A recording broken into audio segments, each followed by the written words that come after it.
with us. Hello, good evening to you, and thank you for choosing your most authoritative news network from our studios at Laboni here in Accra. This is Newsnight. I'm Nakwale Otingweru. And I am Ignatius Ano. This program is also available on DSTV, channel 277. Let's run by you. Oh, my God. Yes, our top stories at this hour. Yes, and that's it. And public opinion strongly divided over Ghana Bar Association's demand for removal of EC Chair Dr. Kojo Afari-Gyan.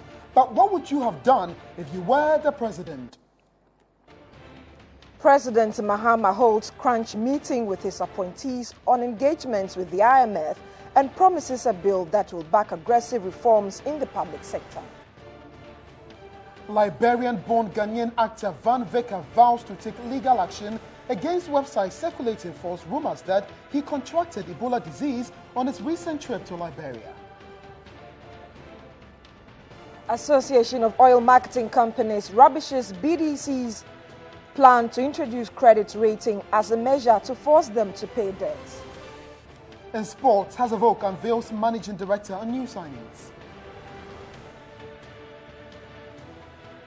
And a strike by burial teams in Sierra Leone leaves corpses of Ebola victims abandoned in the capital, Monrovia. Details of this and more coming up shortly. Do stay.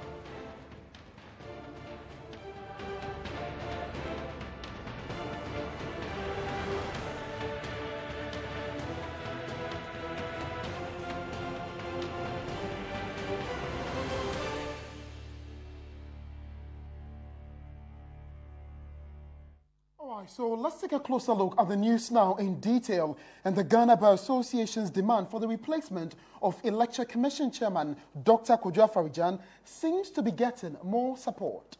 Imani Ghana, a policy think tank, and other politicians are backing the call, insisting it will not only boost the EC's image but build confidence in the electoral system. Those who spoke to Metro News, however, say the selection process must be comprehensive, including civil society groups. No doubt about Dr. Kojo Afari-Gyan's contribution to the growth of Ghana's democracy since 1992. For the past 2 decades, he has supervised 6 successful elections and superintended on various reforms, from opaque ballot boxes and voter ID cards with no pictures to biometric ID cards and voting system. But the last elections has made the man who had seen 2 parties come into government and existed peacefully an enemy to some group. Some are blaming him for the alleged flaws in the elections that led to the election petition case. They are buttressing their arguments with the recommendations of the Supreme Court and have since questioned his integrity. But Dr. Afari-Gyan himself has publicly said he won't supervise the next elections. He is due for retirement next year at age 70. But the Ghana Bar Association says he must go now. Their reason is simple: that the new EC chair will have ample time to prepare the nation for the 2016 elections to avoid another unnecessary tension. The NDC and MPP appear divided. What is interesting about the 2 parties is that they subtly speak for the EC when it suits them. In 1992, the MPP wrote the stolen verdict. In 2004, when the NDC lost the presidential elections, they went to court. In 2008, Afari-Gyan's last act, the last elections, was not well done, and that they think that his replacement ought to be a much more believable and credible person. I think they use words like that. And so I don't think Afari-Gyan himself would wish that he continues the job. I mean, constitutionally, his term is due. We at Imani, Occupy Ghana, and the rest support the call and think they will be issuing statements in very soon. Some political party representatives also share their views. I think I agree with them. He has done his part. I think he has to step down and let new blood take over. I think because even the controversies that just happened, it's only God that we didn't go to war. If we had not done this thing, there's a trial thing about the electoral thing, it would have been worse for Ghana. So we don't just say that we have to increase constituency and then you increase constituency. It's uncalled for. At the moment, look at the amount that the country is being paid on MPs. It's ridiculous. We have to overhaul the whole electoral system. Niyama Akonfra is the communications director of the Convention's People's Party. Dr. Afari-Gyan needs to be applauded for the job that he's done, his service to Ghana's democracy. So I think even on age alone, the time has come. New energies are needed. Even the presidency of this country is limited by term under the Constitution. Across the globe, human existence has come to accept that people have a you have a period in which you will shine.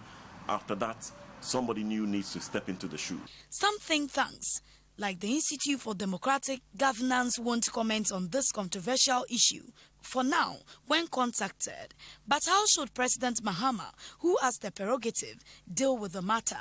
President should invite all the political parties together with the Bar Association, everybody that they think, because we need to have something which will be beneficial for the whole country. Obviously, one party is in government, they do the funding and they steer the process. So they will need to be involved in that process, involving the Electoral Commission, the political parties, and other interested groups, perhaps the Council of Chiefs, etc., in finding a suitable replacement, because it's a very sensitive issue.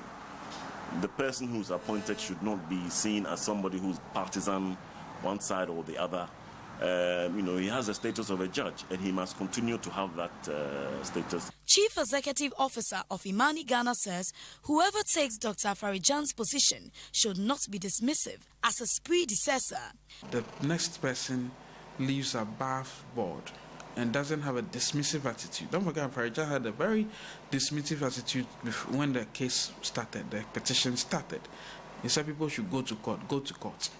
And I think he himself, he didn't find it easy at the court. The only way you want to heal in choosing someone to replace Afari-Gyan is to have a truly national discussion, a bipartisan discussion. I think the parties ought to have a serious intake in it. I mean, civil society must be willing to do that as well. Meanwhile, the former Shraj boss, Justice Emil Short, has stated that it is unconstitutional for any group or individuals to coerce the president to appoint a new EC chairman. Okay, so that's it for News Now. Before we go, let's run by your top stories. Again, public opinion strongly divided over Ghana Bar Association's demand for the removal of EC chair Dr. Kwadwo Afari-Gyan.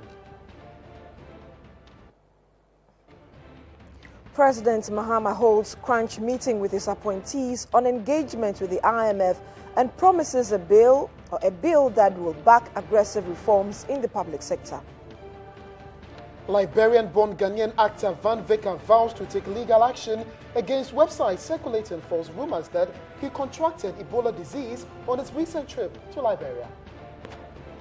Association of Oil Marketing Companies rubbishes BDC's plan to introduce credit rating as a measure to force them to pay debts. And in sports, House of Oak unveils managing director on new signings. And the strike by burial teams in Sierra Leone leaves corpses of Ebola victims abandoned in the capital. Okay, so it's been exciting joining you for the 1 hour of News Night from our studios at Labone here in Accra, also available on DSTV channel 277. I am Ignatius Ano. And I'm Nakwale Otingbodu. We appreciate your time with us. Make time with us once again at 11 with Tomorrow Today and the late edition. And don't forget, Newsbreak comes your way tomorrow at 10, 11 and midday for the biggest stories of the morning.